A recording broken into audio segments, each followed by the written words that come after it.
On Friday night, Shohei Ohtani became the fastest player to ever join the 40-40 club, doing it in August. And you know what? I still think Francisco Lindor deserves the MVP over him.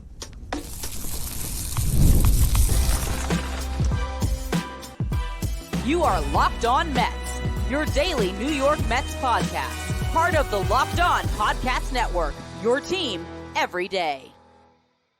Hello to all you amazing Mets fans. You're watching Locked On Mets, part of the Locked On Podcast Network, your team every day. I'm your host, Ryan Finkelstein. Want to find any of my work? Follow me on X at Finkelstein Ryan. You can also find some of my writing at justbaseball.com, where I work as the managing editor, and where I wrote a piece today about Francisco Lindor's MVP case titled, "By Definition, Francisco Lindor is the real NL MVP." And of course, later on, the same day this article gets published, Shohei Ohtani joins the 40-40 club with a walk-off grand slam, doing it faster than any player has in MLB history. 126 games, I believe, for Ohtani to get to 40-40. And everyone else in MLB history, 5 of the guys that have done it have been in the 140s, 150s when it comes to games played. So it is a very special season that Shohei Ohtani has had. But I still hold my opinion that Francisco Lindor has been more valuable to the New York Mets than Shohei Ohtani. And I start off the article breaking down the fact that, yes, if we're just going to say who had the best offensive season this year, you can stop reading, or if you're watching the show today, you can stop watching or stop listening. Shohei Ohtani has had the best offensive season. I'm not going to try to make that argument that Lindor has been better. But for me, this is about defining what valuable means to their team. And the crux of my argument that I'm going to get into here is about how if you remove Francisco Lindor from the New York Mets, this team would have been well below 500. This team would have been dead in the water and looked dead in the water in May. And they would have sold off, and it's a completely different season. As great as Shohei Ohtani is, and as much as the Dodgers have endured this season, if Ohtani had signed with the Blue Jays and the Dodgers had re-signed JD Martinez, and everything else happens exactly the same, are the Dodgers that far behind where they're at right now if it's JD Martinez in that DH spot instead of Shohei Ohtani? I personally think that they would still be right in this mix. They probably would still be atop this division because you know what? The Dodgers are always atop of that division.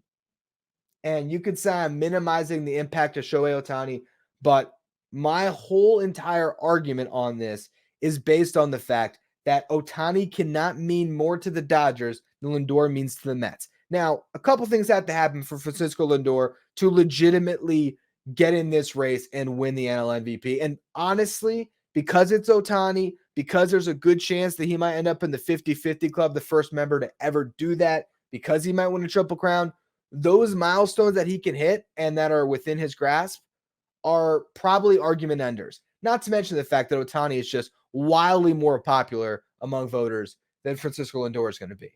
But that does not mean he's more deserving. And that's the argument that I lay out in my article. And there's a couple different components to it. The one that we could talk about now is WAR. Now, Francisco Lindor, you can describe him as a WAR merchant. What I mean by that is shortstops get more positive value for WAR if they're good than a DH is going to. Because Shohei Ohtani is not playing the field, his WAR total is getting knocked all the time because he's not providing any value to his club defensively. Francisco Lindor, meanwhile, playing Gold Glove shortstop every single inning for the New York Mets, he's consistently racking additional WAR. And he also adds a lot of WAR on the bases. Now, Ohtani has this year as well. That is one thing that Ohtani has done. His arm has been taken out of the equation. He's not pitching this year, but he can still hit, he can still run, and that's why that stolen base element is probably going to push him over the top now in the 40-40 club. Good chance that he'll double potentially his career high of stolen bases, which coming into this year was 26, I believe. Could he get over 50?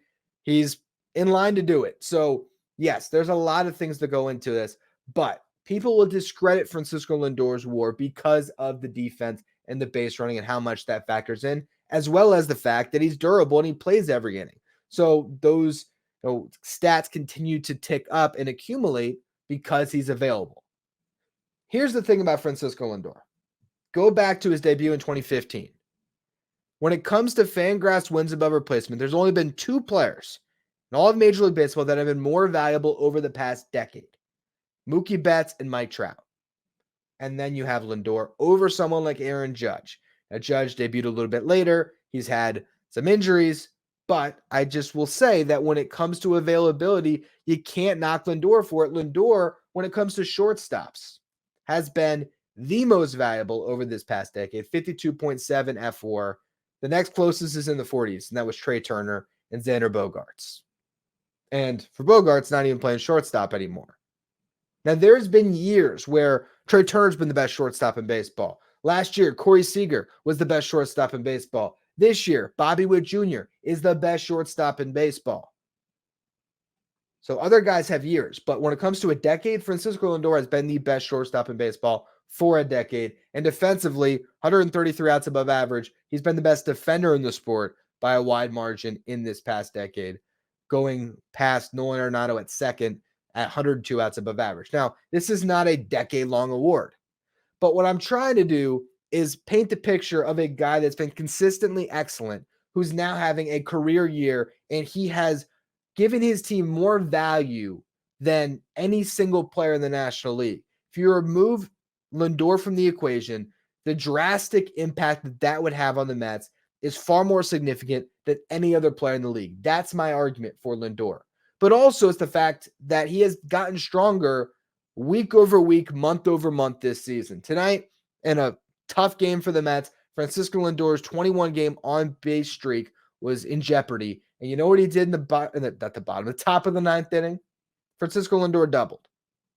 Just showing that he doesn't give anything away. Yes, it was a meaningless at bat ultimately. But Lindor has been grinding and doing everything he can to help his team. And he has just done everything right from a leader's perspective. Now, let's talk about how he's gotten better. If you look at Francisco Lindor's season slash line, this was going into play on August 21st, so a couple days ago when I started writing the article. Francisco Lindor was hitting 266, 339 on base, 477 slug. Now, he started the season going 1 for 31. So I know a lot of people, if I tell you, okay, what are the stats from when he started batting leadoff? We're going to get to that in a second. Fans will come back at me and say, what, you're just going to ignore the first 6 weeks of the season? How about we just ignore the first week of the season? Because Francisco Lindor's numbers look drastically different if you remove that 1 for 31. And yes, the Mets went 0-5 in those first 5 games. I get it. But it's just to indicate how, for the larger portion of the season, this guy's been far better than his numbers would suggest. He had to dig himself out of a massive hole. Francisco Lindor's stats from April 7th on, the game where he hit his first home run 8 games into the season. 281 average, 349 on base, 505 slug, 25 home runs, 25 stolen bases, 72 runs batted in, a 142 WRC plus. WRC plus measures hitters on a league average of 100, 142 WRC plus, 42% better than your league average hitter. His WAR total from that point to now, 6.5. And again, that's not accounting for the last 2 games. Now, Shohei Ohtani has him in average on base and slug, 290, 381, 619. I took the stats from the same time period. Ohtani, 37 home runs. Now he's up to 40. But again, this was just looking at from April 7th through August 21st. 38 stolen bases, 172 WRC plus, 5.7 F4. So during that large stretch of the season, Lindor has been not quite a win better, 0.8 wins better. Tonight, home run for Ohtani. It's going to make those numbers a little bit closer. But as we go through the season, and we will now look at the leadoff numbers, right? Since Francisco Lindor was moved into the leadoff spot on May 18th. 302 average, 374 on base, 535 slug. Ohtani, 291 average, 378 on base, 610 slug. Lindor, 18 home runs, Ohtani, 26. Lindor, 52 RBIs, Ohtani, 56. Stolen bases, Lindor, 19, Ohtani, 28. WRC plus. Francisco Lindor better than Shohei Ohtani from May 18th until now. Granted, I don't know what the last 2 days have changed on that, but still 157 to 150. Even if Lindor has been playing Ohtani to a dead heat on the offensive side of things in an all-encompassing offensive metric, that's pretty damn impressive. And to me, that would suggest that since May 18th, Lindor has been significantly more valuable because he plays defense and very well. Ohtani, He gets to sit in the clubhouse. He gets to take hacks all he wants to in the batting cage while everyone else plays the field. And he comes on for his 4 to 5 at-bats a game. And he's the most athletically gifted player in the game who just has all the raw talent in the world. Not that he doesn't work for it. But there's a reason why DHs have never won the MVP. It's an easier offensive game for them. It just is. Now, the WAR totals from May 18th to now, drastically in Lindor's favor. 5.4 is Lindor's fWAR. Ohtani just 3 wins above replacement. And during that time period, from May 18th to now, and really if you even look at July to now, the numbers get even more crazy. But the New York Mets as a team, from June through July, were the best team in baseball, and that is largely due to Francisco Lindor. Now, Jeff Passan had a great article that came up about Francisco Lindor's MVP case, talking to Lindor, obviously other players in the clubhouse, getting a sense of the value that he brings. And Lindor was asked about getting MVP chance at Citi Field. Lindor says, quote, "It brings a smile to my face because it would be a dream, but I understand we still got a long way to go. I've got to put up way better numbers. The fans feel that way. It's fantastic, but I got to continue to climb. I got to continue to help the team win. MVPs are not won in June and July. MVPs are won in August and September." That's what I want to talk about next. What would it take for Francisco Lindor to win the MVP in August and September? The team's got to do it. He's got to do it. We're going to go through all of that in just a minute. First, though, quick word from our sponsors. Today's episode is brought to you by Liquid IV. Get hydrated with electrolytes, essential vitamins, and clinically tested nutrients from the #1 powdered hydration brand in America. That is Liquid IV. What I love about Liquid IV, convenience first and foremost. It's so easy to rip open a pouch, pour it into 16 ounces of water. You're good to go. It also tastes amazing. I love my strawberry lemonade. I live on this stuff. It is my favorite drink to go to, especially after a workout, because you get so much more hydrated. You get 3 times the electrolytes of the leading sports drinks and 8 essential vitamins and nutrients, powdered by Live Hydra Science, an optimized ratio of electrolytes, essential vitamins, and clinically tested nutrients that turn ordinary water into extraordinary hydration. No more thirsty summers when you indulge in hydration with Liquid IV. Get 20% off your first order of Liquid IV when you go to liquidiv.com and use the code MLB at checkout. That's 20% off your first order when you shop Better Hydration today using promo code MLB at liquidiv.com. If you're an everyday listener to the show, make sure you become a Locked On Mets insider. This is our texting service where we get updates from me anytime news breaks in the Mets. You can ask me questions anytime. You can also take part in our Locked On Mets signed photo giveaways, and you get the lineup graphic sent to your phone each day so you know who's in the starting 9 without ever having to go on social media. If you want to be a Locked On Mets insider, find the link in the episode description. Go to subtext.com/LockedOnMets. All right, so now let's look at the numbers from July to now, because this is where I start to feel like Lindor has a chance. It's a slim one, but a chance to win the NL MVP. Since July 1st, and this again goes up until August 21st, Francisco Lindor hitting .299, Shohei Ohtani hitting .244, Francisco Lindor getting on base at a .382 clip, Shohei Ohtani getting on base at a .338 clip. Francisco Lindor, a .545 slug, Ohtani 564, Ohtani 13 home runs, Lindor 12. Again, that just went to 14 for Ohtani. RBIs 33. Lindor was 26. Got a grand slam today. Don't know how many more RBIs he had beyond that. Stolen bases, Ohtani got the edge at 23. Lindor 10. WRC plus. Again, July through August 21st. Francisco Lindor had a 20-point advantage in WRC plus. 20 points better than Shohei Ohtani. 163 to 143, and almost double the WAR, 3.1 to 1.6. It's a 46 game sample for Lindor, 43 game sample for Ohtani. If those numbers were duplicated down the stretch here, which would mean that Ohtani with less games maybe doesn't get quite to 50. Let's just say he gets to 49 home runs. Doesn't quite get to that 50-50 club. And Lindor finishes the season with a higher WRC plus over these past or final 33 games. There's going to be a case to be made for Francisco Lindor. Now, the stats, again, offensively are going to be in Ohtani's favor. And if he gets to 50-50 or he wins the Triple Crown, that's going to be too tough of a mountain to climb. And if the Mets don't make the playoffs, Lindor's case completely crumbles. But to me, The case for Francisco Lindor is about value. Who is more valuable to their team? Here's the thing about Shohei Ohtani.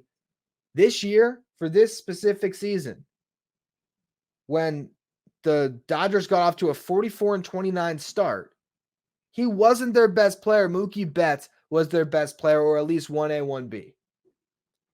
When Betts went down for 45 games, the Dodgers went 25-20 compared to 44-29. Their winning percentage went from 637 to 556. Now, they lost Mookie Betts. But if Shohei Ohtani was so convincing of an MVP as voters and other people are going to suggest when it's all said and done, how come the Dodgers didn't skip a beat? Because if Ohtani was that special, he would have kept them winning over a 600 clip and not let the Padres, the Diamondbacks, get back in this race. You know what has now widened the gap again between the Dodgers, the Padres, and the Diamondbacks? Mookie Betts is back. And they won 7 of their first 10 games since Betts came back. And obviously they won today, so make that 8 out of 11. Now, Ohtani hit the walk-off grand slam today. I'm just trying to make the case here for why Ohtani's not quite as valuable to the Dodgers as Lindor is to the Mets. Because if you remove Ohtani from the equation, I still think that's a playoff team. And might even still be a division winner. Francisco Lindor leads the Mets. What are they? And then there's the leadership element of this. Do you think that Shohei Ohtani, who just got to that clubhouse, is the main voice in that clubhouse, is guiding that clubhouse, is leading that team?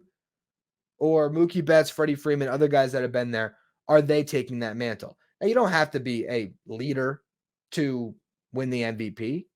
And Ohtani's play does all the talking he needs to. But Francisco Lindor, when it comes to value to a clubhouse, is more valuable than any player in baseball this year, in my opinion. And it's a biased opinion, but it's opinion nonetheless here.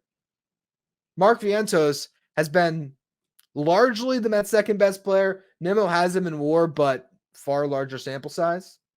Mark Vientos, I'm not giving all the credit to Lindor, but who took Mark Vientos under his wing in the offseason to work on defense? Francisco Lindor. Who's taking ground balls with Mark Vientos before every game, instilling confidence in him? That's Francisco Lindor, getting Vientos to be a passable third baseman where his bat can shine and he has 20 home runs in his first 80 games played this year.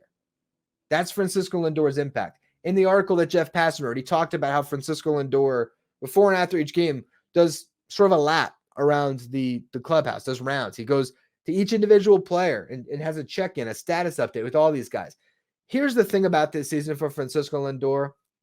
It's MVP caliber. Whether he wins the award or not, he has played at an MVP level. And for a guy that fans constantly not, he has been worth every single penny of that $34.1 million he's made this season and then some. Because he has showed up every day, and he took a team that on May 29th, when, funny enough, Jorge Lopez threw his glove in the stands after giving up a home run to Shohei Ohtani. That team was dead. Dead in the water. Pete Alonso was gone. JD Martinez was gone. Harrison Bader was gone. Sean Manaea, Luis Sever, everybody was going to get traded in 2 months because the Mets were heading towards another horrible season. Francisco Lindor was the one that locked the doors of the clubhouse, got with the other leaders on the team, said, we're going to have a players-only meeting. They talked about accountability. Everyone's got to be accountable for themselves, and by doing that, they'll be accountable to the team. Then, putting his money where his mouth is, Lindor got in front of the media for an 11-minute media session where he answered every single question perfectly in New York. Went out the next day. Offense still wasn't hitting. Lindor went 4 for 4, put the Mets on the board with a solo homer, tied the game in the 7th inning, driving in Pete Alonso with a base hit, and the Mets win thanks to a game-winning home run by JD Martinez. But that's how you show leadership. And he's been doing it ever since. This is going to be the season we're going to look back on and say, man, Francisco Lindor became the captain of the New York Mets this season. Francisco Lindor learned how to lead in New York because of this season. It talks about in the article from Passan how, the job's not done until he hands a World Series trophy to Stephen Alex Cohen.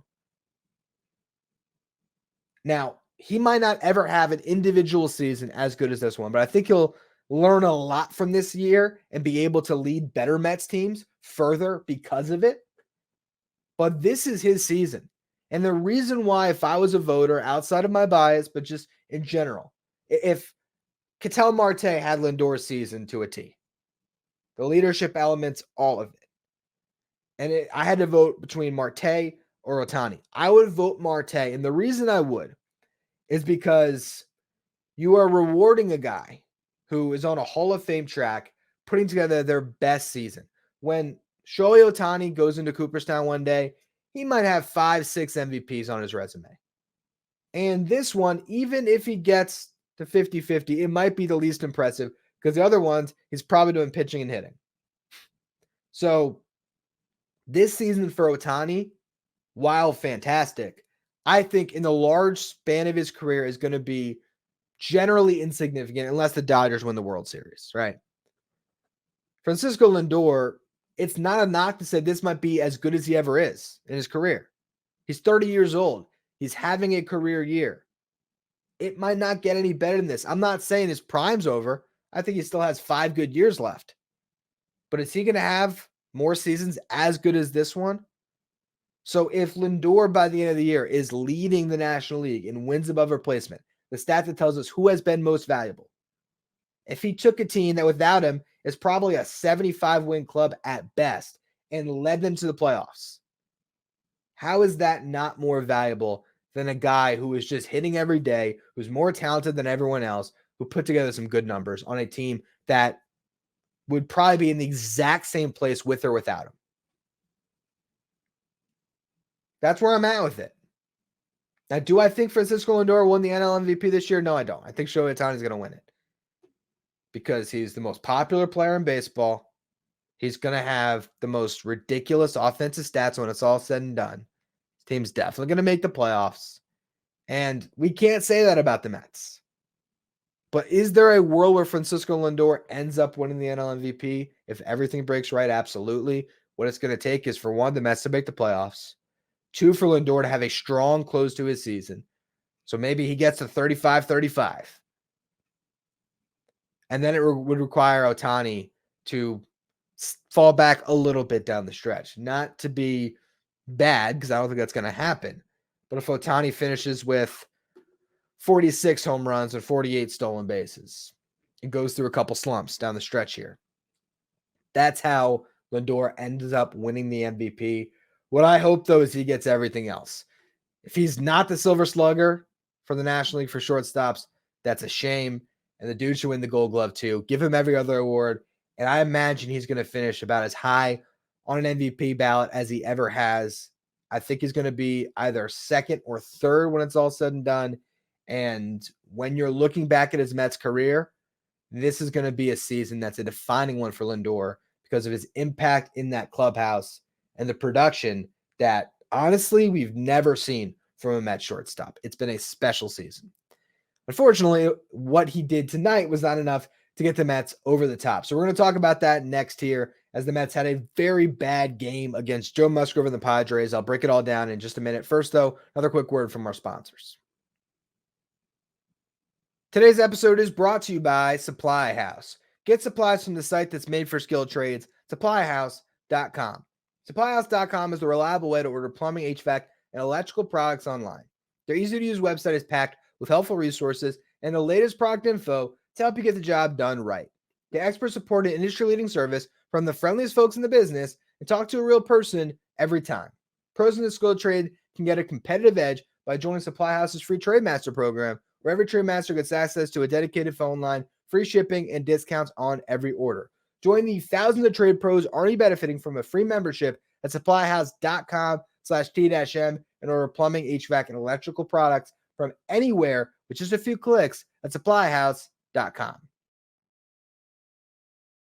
Today's episode is brought to you by Game Time. Game Time is the fast and easy way to buy tickets for all the sports, music, comedy, and theater events near you. Game Time is the only ticketing app that gives you complete peace of mind with your purchase, where you can see the view of your seat before you buy, so you know exactly what to expect when you arrive. You can see all-in prices up front, so there's no hidden fees that will surprise you. It's a toggle feature you can click, so you know exactly what you'll pay for those seats.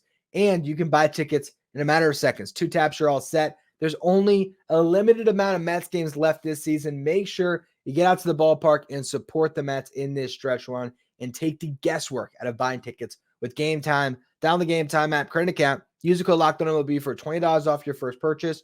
Terms apply. Again, create an account, redeem the code LOCKEDONMLB for $20 off. Download the Game Time app today. Last minute tickets, lowest price guaranteed.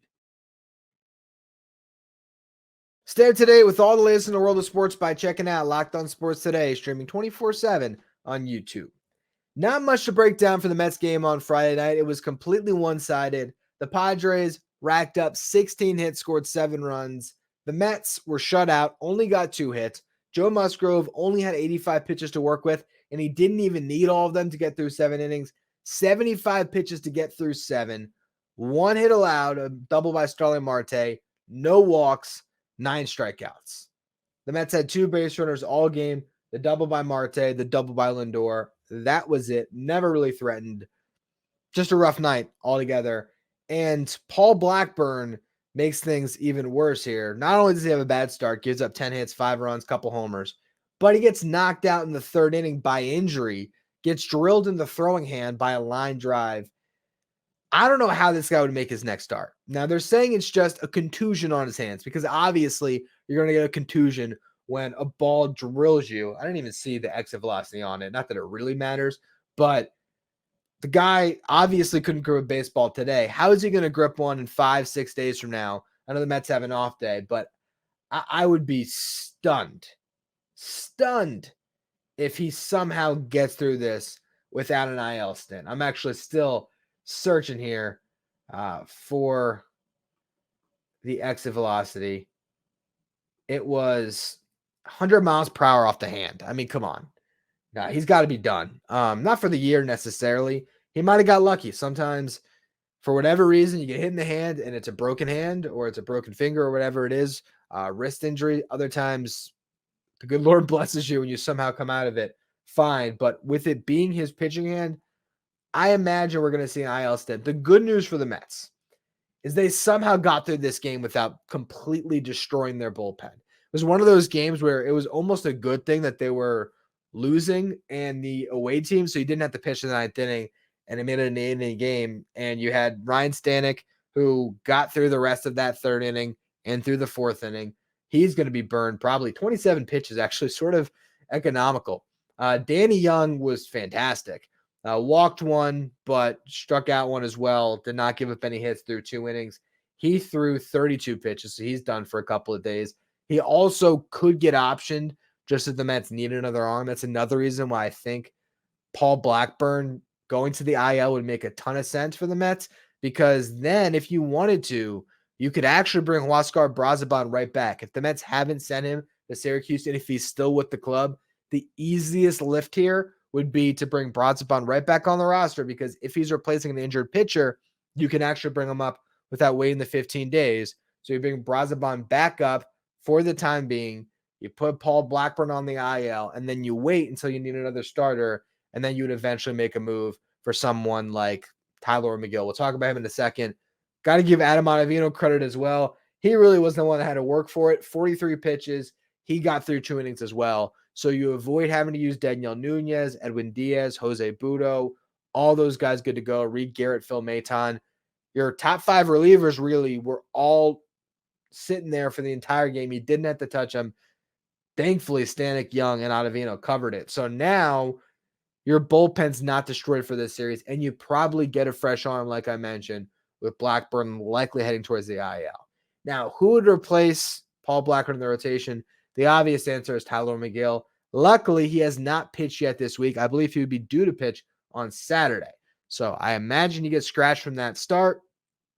Probably throws a bullpen or something, but you keep his arm maybe a little bit fresh here, and then he can join the rotation whenever you decide. McGill had an 11 strikeout performance his last game. He's the most experienced guy. He's the obvious answer. I don't think you're going to see them add Mike Vassell to the rotation just to give a different look. Vassell actually pitched tonight as well. And Brandon Sproat has not conquered AAA at all. So are they really going to go to Brandon Sproat? I doubt it. Joe Lucchese's not on the roster anymore. All roads lead to Tyler McGill. We'll probably see him make at least a couple of starts until Paul Blackburn potentially is available, but you never know. This could be a broken hand that we find out about tomorrow, and then he's done. And McGill is just in the rotation for the rest of the season, which is definitely a knock to this team's chances. I think Paul Blackburn is clearly better than Tyler McGill. How much better? I don't think this is like a death blow if you lose Paul Blackburn. I think McGill can string together a couple good starts for a month, and it's another opportunity for him. So if it is his shot, we'll see what he does with it. When he slots in, that's tougher to say. Obviously you could just keep him in Paul Blackburn's turn in the rotation, but he also is fresh, having not pitched yet in Syracuse this week. So maybe the Mets want to get him out there, fly him out ahead to Arizona, have him open up that series, and give everybody else an extra blow. You already have a day off. You could give your rotation a nice breather heading into the month of September, really. So we'll see what they decide to do. It certainly could be McGill, then Manaea, and you turn the rotation over from there in that next series. For this series, nothing changes. David Peterson versus Michael King, Martin Perez versus Jose Quintana. The Mets got an opportunity still to at least salvage a series split, if not win this 4-game set. And I think they got the right guy on the mound on Saturday night to do it. 8:40 start, a little bit better than these 9:40 starts we've got in the last couple of nights here. And then you got a late afternoon game on Sunday. I will be back with another show tomorrow, breaking down whatever happens in this game. Maybe we'll talk a little bit of prospects as well.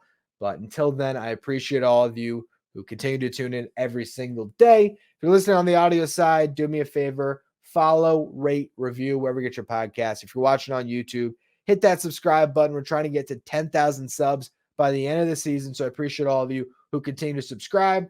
Follow me on X at Finkelstein Ryan. Follow the show at Locked On Mets. If you want to be a Locked On Mets insider, find a link in the episode description. Go to subtext.com/Locked On Mets.